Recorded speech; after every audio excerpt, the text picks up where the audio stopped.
Okay, Eric, how are you today, buddy? Good, Brandon. How are you, man? Man, I am fantastic. This I'm is excited. probably one of the coolest things that I think we've gotten to do yet with building a refuge. So, It is. Clark, thank you very much for having us in here today to do this. Quite a interesting story how Clark came into our lives in such short order, right? Yeah. Pretty cool. So, Eric, what I thought maybe we would do today is talk a little bit about how we got Building a Refuge started and talk a little bit about the mission and where we're going with it. So, why don't you share a little bit about how we got going on this? Yeah, we've told it many times, haven't we? Yeah. But this is the first time we've ever done it in this format, so it's pretty exciting for us. Brandon and I, it goes back quite a ways. Yeah. 23 years now. That's right. Brandon and I were neighbors in our old neighborhood. Eller Commons. Eller Commons, yeah, in Fishers.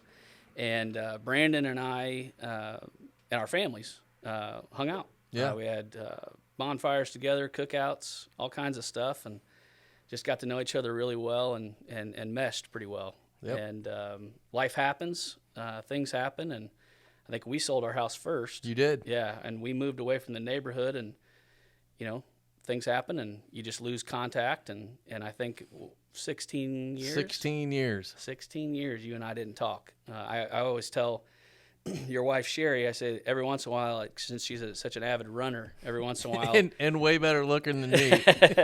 every once in a while I'd see her out running around town, and I'd give her a honk, and she's probably like, who's that weird dude, honking at me? But anyway, that was the extent, I think, of what I saw of the Leums for about 15, 16 years. Yeah.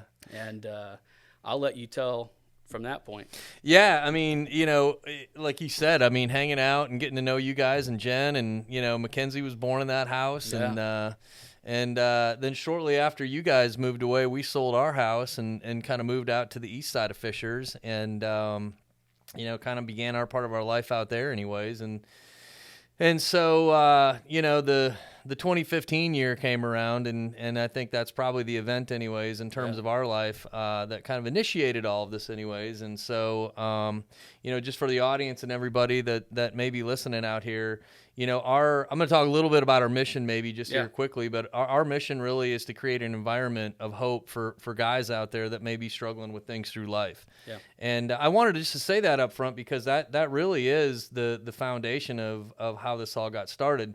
And the reason I say that is I lost my brother in 2015 to suicide. And it's a time, it's an event, it's a happening in life, man, that just at the end of the day, it just sucks. And so, it was a weird time, really just strange all in all the way around it, just trying to navigate all this. But in that, we came across a dear friend of ours, Rusty Kennedy, who's been a big part of our life since that night. Both of our lives. And and Rusty is the Fishers chaplain here in Fishers, Indiana, and he just provided a tremendous amount of support to us and our family. And so in that, we would meet occasionally for breakfast and so on and so forth. And he shared with me one time, he's like, "Hey man, I got this series that I want you to listen to on forgiveness." And I was like, "Yeah, sure." At that point in time, I was kind of clinging to, whatever I could to kind of help me get through that.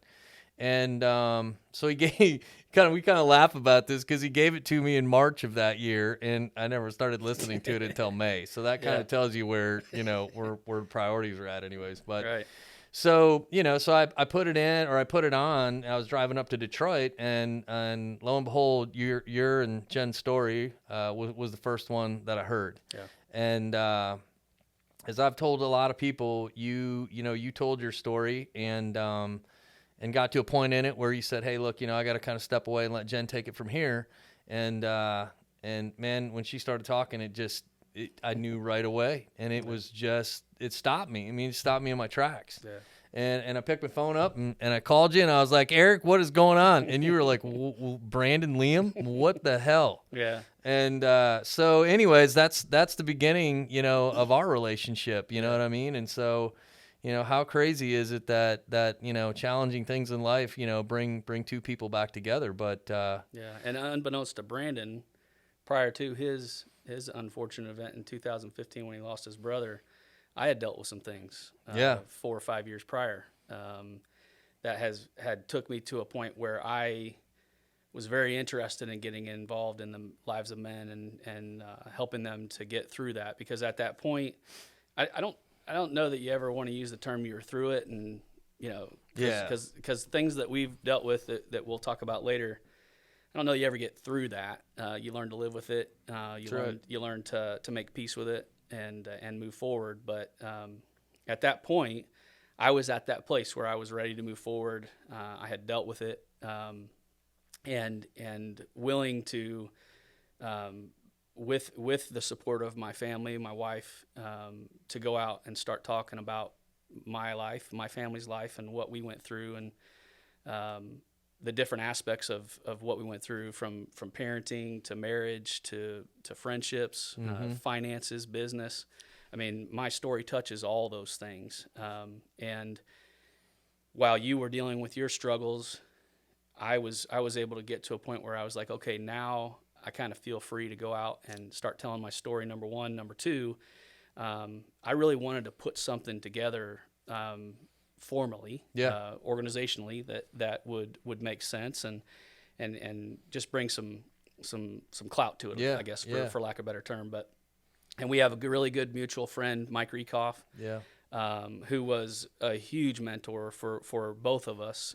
I met with Mike probably the first time in 2013, and he and I met every couple Fridays. Yeah, we used to build mama bears, right? Mama bears. And we'd go and have coffee, and he has an organization that he lost his daughter, about 8 years ago now, and they have an organization that is named after her, the Peyton Rekoff Foundation, and they are all about depression and suicide awareness for youth. Right. And so he's in our schools a lot, and he has built an amazing model that basically he is a conduit to other between the youth and their parents and the caregivers. Yeah. And so he's got relationships all over town. Yeah.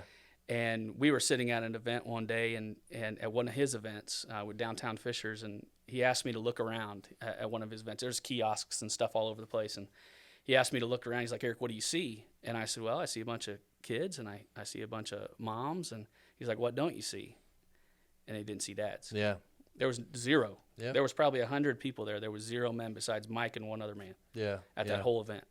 Yeah, and I think that, that is, I remember the days of us sitting at the coffee shop and talking about this, and, and really, saying, like, there's not an outlet, right, for guys to do this. And even though it happens, right, if you think about it, right, if you got a group of buddies or whatever, and, you hang out, whether it's having coffee or you hang out at a bar, or, you hang out riding bikes, bicycles, motorcycles, cars, whatever, the kind of the club atmosphere, you see it today, but there's, I just don't think there was an avenue, right, to kind of say, hey, listen, this is what we want to do, this is what we want to focus on, and kind of building that, that community. And so I remember, the three of us just kind of hanging out and saying, I don't think it's too difficult to get something like this started, and why not do it right here in Fishers? I mean, Fishers has done I think, a great job about bringing awareness around mental health across the spectrum of it, right? Yeah. We certainly, I think, within the community that we're a part of, we kind of hear about, what is happening and kind of the I guess, events, if you want to put it that way, that happen here in Fishers. But what we've also learned, I think, is these things are going on, nationally and internationally, if you want to take it that big. Yeah, but when we first started this thing, we had pretty big aspirations with, going to different parts of Indianapolis itself, and our first event that we had. Yeah, talk a little bit about that at Fishers High School and how we organize that. Our first event was, around No Shave November back in 2018. Which, by the way, your beard looks amazing. Thanks, I appreciate that.